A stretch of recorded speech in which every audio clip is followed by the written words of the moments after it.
மேலோட்டமா பார்த்தா இரு நாட்டு தலைவர்கள் தொலைபேசி வாயிலா உரையாடிக்கிறாங்கன்னா அது வழக்கமான ஒண்ணுதான்.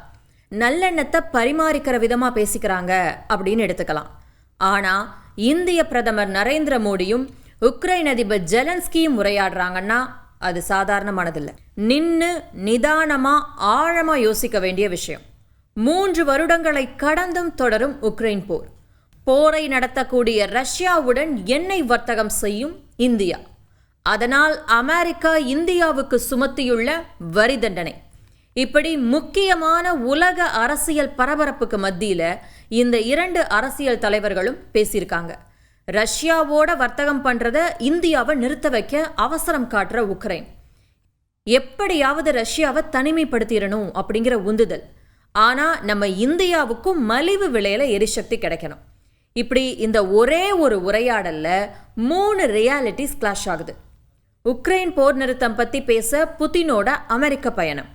அடுத்த ரியாக்ஷனா உக்ரைன் அதிபர் ஜெலன்ஸ்கி பிரதமர் மோடிக்கு கூப்பிடுறாரு. ஏன் இந்த உரையாடல் இவ்வளவு முக்கியத்துவம் பெறுகிறது? விரிவாக அலசலாம் தந்தி டிவியின் பாட்காஸ்டில்.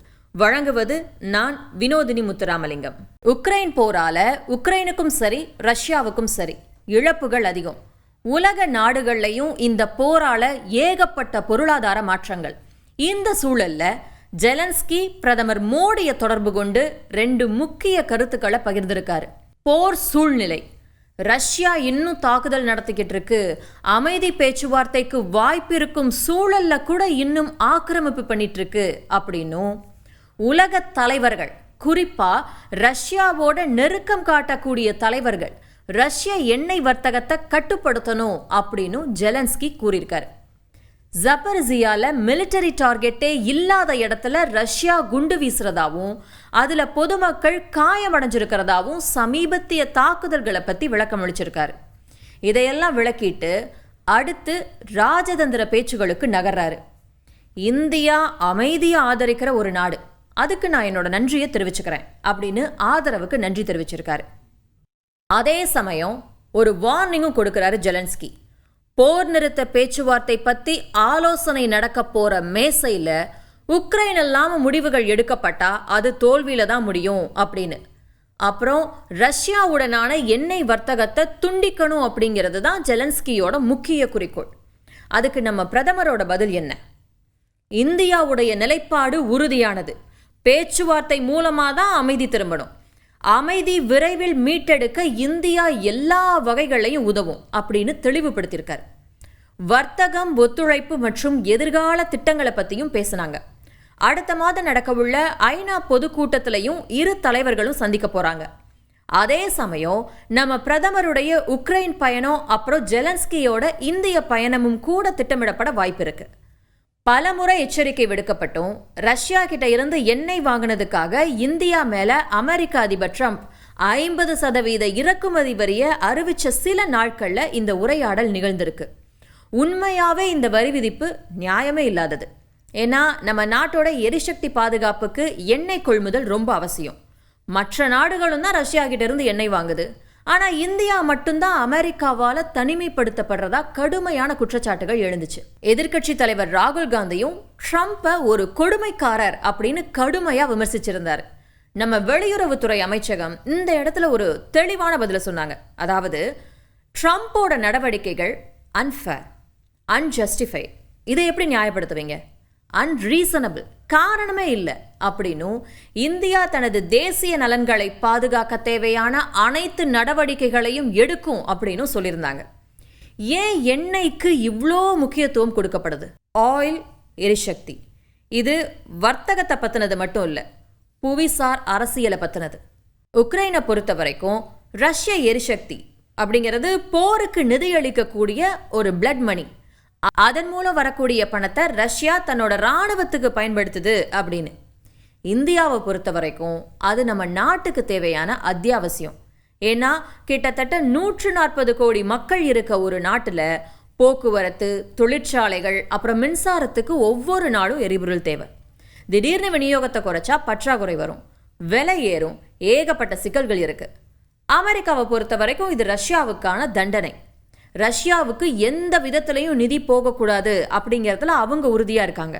இந்த எண்ணெய் விவகாரத்துல அமெரிக்கா ஏற்கனவே இந்தியாவோட கழுத்தை பிடிச்சு நெரிச்சுக்கிட்டு இருக்க நேரத்துல ஜெலன்ஸ்கி நம்ம பிரதமர் கிட்ட இப்படி ஒரு கோரிக்கையை வைக்கிறாரு. இது இந்தியாவோட பொசிஷனை இன்னும் சிக்கலாக்கும். ஏன்னா எரிசக்தி தேவைகளை சமநிலைப்படுத்தணும், ரஷ்யாவோடையும் நல்ல உறவை தொடரணும், ஆனால் அமைதிக்கான முயற்சிகளுக்கும் ஒத்துழைப்பு கொடுக்கணும். ரொம்ப கடினமான சூழல். 2022 போர் தொடங்கினதுக்கு அப்புறம் ஐரோப்பா ரஷ்யாவுடனான எண்ணெய் வர்த்தகத்தோட அளவை பெருமளவு குறைச்சிக்கிட்டாங்க. பல மேற்கு நாடுகள் ரஷ்யாவோட எண்ணெய் வருமானத்தை குறைக்க விரும்பினாங்க.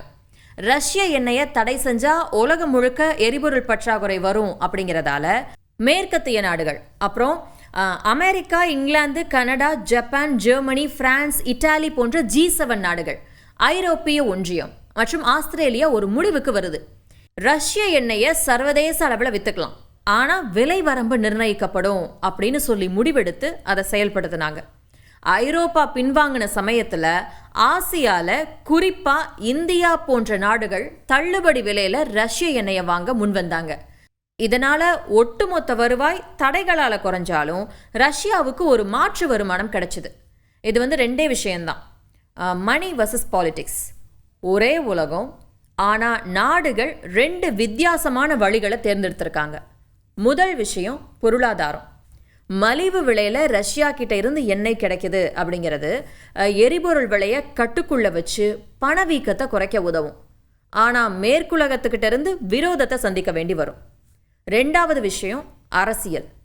பொருளாதார தடைகளை ஆதரிக்கிறது ரஷ்யாவை பலவீனப்படுத்தும், ஆனால் தடை விதிச்ச நாடுகளில் எரிசக்தி செலவுகளை அதிகரிக்கக்கூடும். அதனால தான் ஐரோப்பிய ஒன்றியம், அப்புறம் வல்லரசு நாடான அமெரிக்கா, அதோட நட்பு நாடுகள் ரஷ்யாவை ஒடுக்கிறதுக்காக இந்த ஷார்ட் டேர்ம் பெயினை ஏற்றுக்கிட்டாங்க அப்படின்னு சொல்லணும். ஆனால் இந்தியா, சில ஆசிய நாடுகள், அப்புறம் ஆப்பிரிக்கா எரிசக்தி பாதுகாப்புக்கு தான் முக்கியத்துவம் கொடுத்தாங்க. ஏன்னா இவங்கெல்லாம் வளர்ந்து வரும் நாடுகளுக்கு, இந்த மாதிரியான வளர்ந்து வரும் நாடுகளுக்கு பொருளாதாரம் ரொம்ப முக்கியம் அப்படிங்கிறதால. இவ்வளவு விஷயங்கள் இருந்தும் இந்தியா சுயநலமா இல்லாம ரஷ்யா, உக்ரைன்னு ரெண்டு நாடுகளுக்குமே தன்னோட ஆதரவை கொடுக்குது. இவங்க கிட்ட இருந்து எண்ணெய் வாங்குறோம் அப்படிங்கிறதுக்காக ரஷ்யா பக்கம் மட்டும் நிற்காம உக்ரைன் மேலையும் அதிக கரிசனத்தோட இருக்கு. ஒட்டு மொத்தமா பார்த்தா ஜெலன்ஸ்கிக்கும் பிரதமர் மோடிக்கும் இடையிலான இந்த தொலைபேசி உரையாடல் உக்ரைன் போர் இரு நாடுகளுக்கு இடையிலான சண்டை அப்படிங்கிறத தாண்டி ஒரு டிப்ளமேட்டிக் பசில் அப்படின்னு தான் சொல்லணும். அதாவது ஒரு விஷயத்துல நிறைய நாடுகள் இன்வால்வ் ஆகியிருக்கும், ஆனால் அவங்களுக்குன்னு தனிப்பட்ட விருப்பங்களும் இருக்கும். எல்லாரையும் திருப்திப்படுத்துகிற மாதிரி ஒரு டெசிஷன் எடுக்கிறது அப்படிங்கிறது கடினமான விஷயம். இப்போ நம்ம இந்தியா உக்ரைன் விவகாரத்தை எடுத்துக்கிட்டா, ரஷ்யாவை பலவீனப்படுத்த, அதோட ஆயில் மணியை குறைக்க இந்தியா உதவணும் அப்படின்னு உக்ரைன் விரும்புது. அமெரிக்காவும் அதை சொல்லித்தான் நமக்கு வரி போடுது. எரிசக்தி பாதுகாப்பு முக்கியம் அப்படிங்கிறதால நம்ம ஆயிலை விட்டு கொடுக்க முடியாது. பாதுகாப்பு மற்றும் எரிசக்தி துறையில் இந்தியாவோட நீண்டகால கூட்டாளியா ரஷ்யா இருக்கு. இப்படி இருக்க சூழல்ல யாரையுமே கோபப்படுத்தாமல் முடிவெடுக்கிறது அப்படிங்கிறது ரொம்ப ரொம்ப கஷ்டம். ஒவ்வொரு நகர்வும் இன்னொருத்தரை கண்டிப்பாக பாதிக்கும். உக்ரைனை பொறுத்த வரைக்கும் அதோட திட்டத்துக்கு தனக்கு ஆதரவாக நிறைய நாடுகள் இருக்கணும், தன் பக்கம் நிறைய நாடுகளை சேர்க்கணும். இந்தியாவையும் தன் பக்கம் இழுக்க முயற்சிக்குது. இந்தியாவை பொறுத்த வரைக்கும் நம்ம பொருளாதார நிலைத்தன்மையை இழக்காம எல்லா தரப்போடையும் பேசணும். எது எப்படினாலும் இந்த இன்டர் கனெக்டட் பாலிடிக்ஸில் ஐரோப்பாவில் நடக்கக்கூடிய ஒரு போரானது எரிசக்தி விலைகள், வர்த்தக விதிகள் மற்றும் டிப்ளமேட்டிக் மூவ்ஸ், அதாவது ராஜதந்திர நகர்வுகளை எந்த அளவு நேரடியாக பாதிக்கும் அப்படிங்கிறத நாம கண்கூடாக பார்த்துக்கிட்டு இருக்கோம்.